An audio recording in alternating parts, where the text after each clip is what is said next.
name's Laura Anderson. I'm an advanced nurse practitioner for the Forensic Intensive Recovery Service in the community, and the project that I led on was the Clozapine Clinic.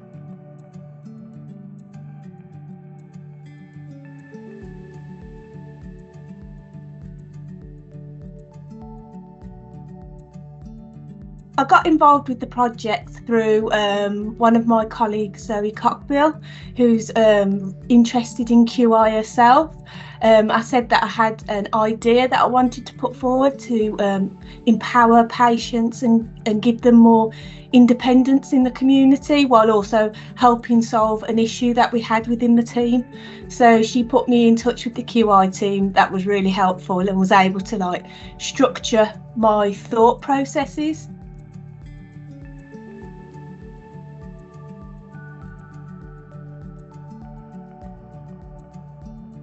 The project came about due to CMHTs being overwhelmed with phlebotomy services, so they were bleeding their own patients as well as the specialist services, which was ourselves, and that was throughout the West Midlands area. Also in our team there was a lack of phlebotomy trained staff, so it was really difficult to take that responsibility back off the CMHTs. So we had to think smartly on how we could support everyone and making sure that our service users had a quality service but also a safe service.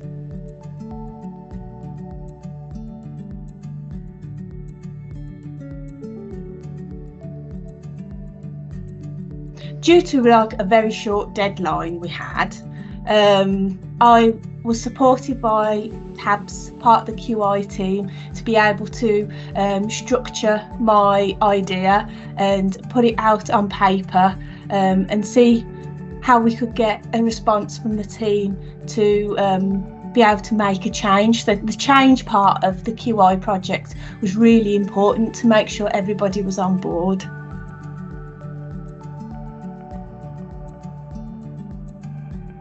So the initial PDSAs, we had quite a few.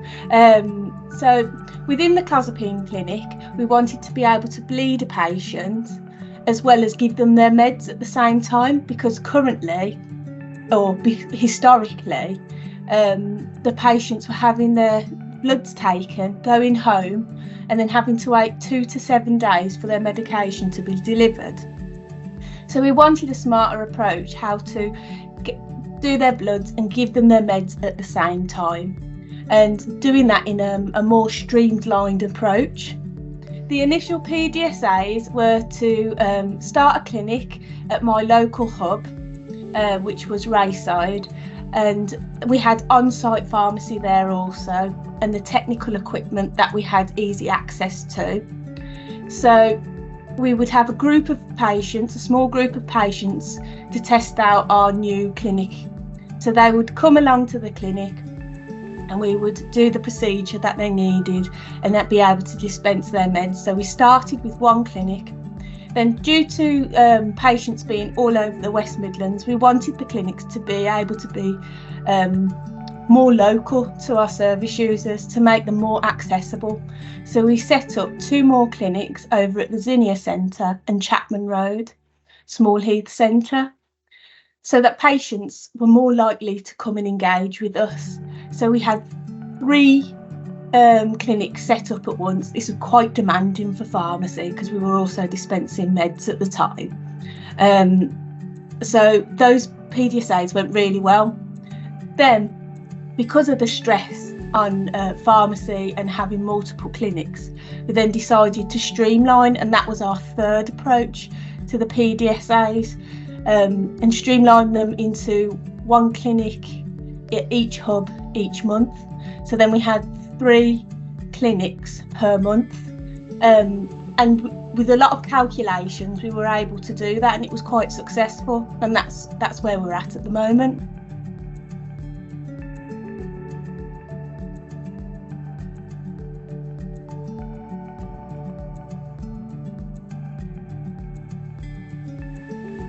It was almost instant, because we went from 2 days to 7 days meds being delivered to patients to being able to deliver medication to patients in 10 minutes through our clinics. So that was really positive, and the patients were really supportive of this as well. They said it reduced their anxiety about waiting for CPNs to bring their medications out to them. Also, they were able to come out of their house and feel more a part of their community. So it was a bit more like a GP appointment than somebody coming to their home to take their bloods. And also the camaraderie between patients in reception was really enjoyable to see, where people were making friends and arranging to do other activities, which we weren't expecting from the clinic. So there was lots of positive little things that added to the overall project.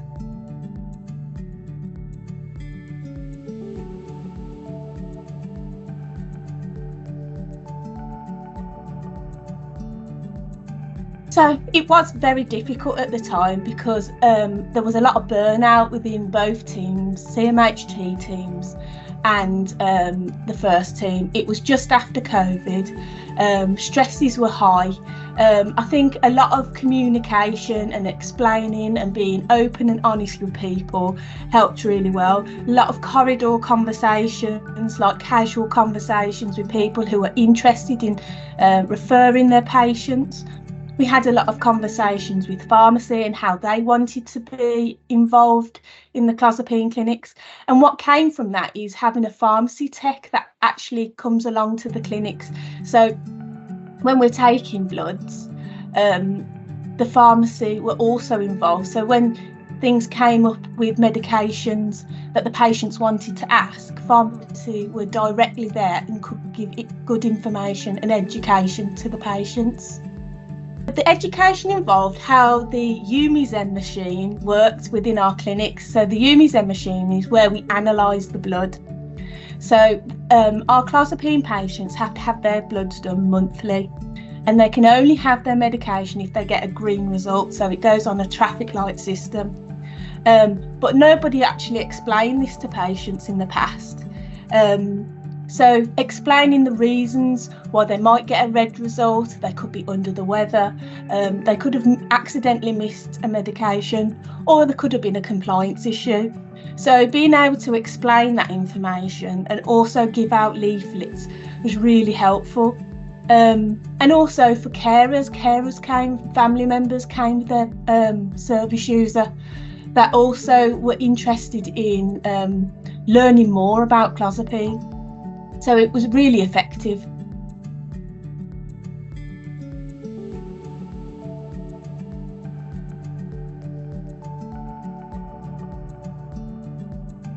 So we ran a family and friends test for the Clozapine clinic for the patients to give us some feedback, and the feedback was really good. They're very appreciative of having a clinic to go to express their concerns, and then it being answered there and then, or if we couldn't answer the question, we can then link their clinical team in for them to get more information. So we got feedback from staff as well. Staff were very positive about the Clozapine clinic. They said they don't worry as much of emergency blood, so we wouldn't have people turning up saying they haven't had my blood test done because they'd already had an appointment booked and then they were reminded about it. So we have like a reminder service about coming to Clozapine clinic. We've built great relationships with our service users that come to the clinic as well.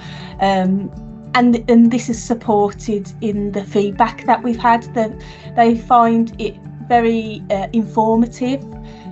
Family members are appreciative because they feel more involved in their family members' care.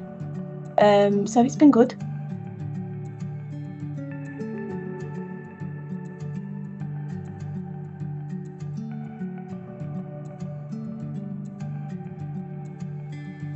Yeah, we did. Due to the short deadline and the pressures that people were under, there was a real urgency to get everything up and running. So the QI team were really supportive in this, and maybe going back and seeing things retrospectively and feeling things in retrospectively, because we didn't realise how fast it was going. So the initial idea was quite slow, but then when you actually start putting things into place, like the PDSAs, everything snowballed and became really quite quick, all the changes, especially when we got other people on board as well, and we were communicating these ideas to people, because it created other ideas. The patients that were within the clinic were very much involved and gave input, which was really supportive, and they gave their impression of what clozapine was to them, because at the end of the day they're the people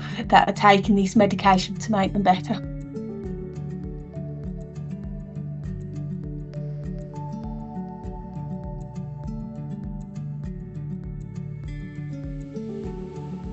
The main message from my experience is the patient or service user should be at the heart of the project. Everything should be to make things better for patients. And I feel like the project did that. It gave people empowerment, it gave people more confidence to talk about their medications.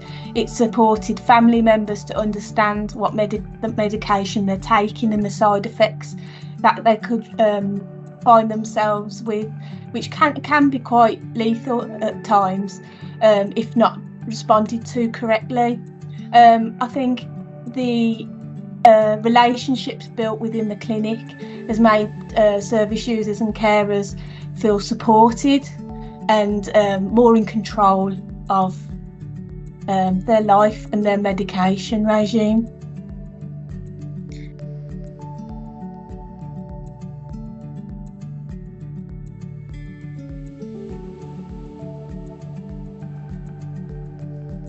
So if I was to do something differently, I think I'd want more time.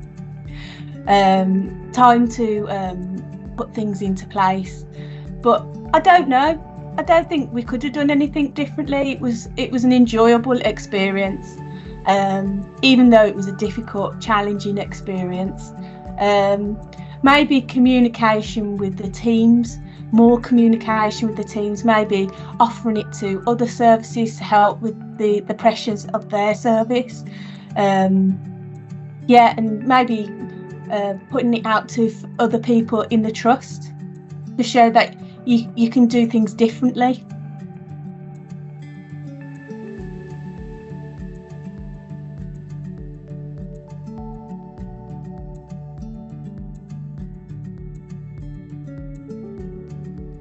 So the project at the moment is over the West Midlands area, but due to FIRST being such a large location area where all our patients are, it'd be nice to have more clinics and more patients involved and just grow.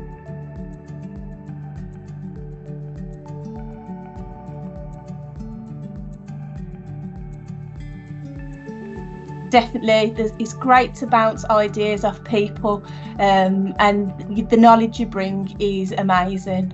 So I'd always recommend using QI.